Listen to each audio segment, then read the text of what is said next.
ఇదైతే చాలామంది ఆడవాళ్ళకు చాలా యూజ్ అవుతుందండి.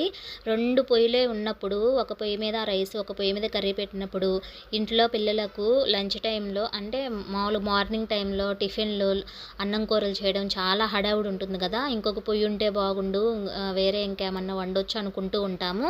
ఇక అలాంటి వాళ్ళకైతే ఇది చాలా యూజ్ అవుతుంది. మీరు చూస్తున్నారు కదా! ఇది మీకు తెలిసే ఉంటుంది. ఎగ్స్ ఆవిరి ద్వారా ఉడికిపోతాయన్నమాట.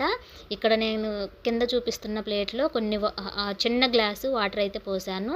దీనికైతే ఒక 2 ట్రేలు ఇచ్చారండి ఎగ్స్ ఉడకబెట్టుకోవడానికి. ఒక్కొక్క ట్రేకి 7 ఎగ్స్ అయితే పెట్టుకోవచ్చు. ఫస్ట్ అయితే నేను కింద ట్రేలో 4 ఎగ్స్ పెట్టాను. కానీ పైన 2 కింద 2 పెడదాము. ఏవి మంచిగా ఆవిరి ద్వారా ఉడుకుతాయో అని చెప్పేసి ఇలా పెట్టాననమాట. కిందున్న ఎగ్స్ అయితే మంచిగా బాయిల్డ్ అయ్యాయి. మనం వాటర్ పోసి ఉడకబెడితే ఎలా ఉంటాయి అలానే ఉన్నాయి. టేస్ట్ కూడా చాలా బాగుందండి. పని కూడా చాలా ఈజీగా అయిపోయింది. పైన ఉన్నయి అయితే పర్వాలేదు ఉడికాయి. లోపల పచ్చసొన అయితే ఉడకలేదు.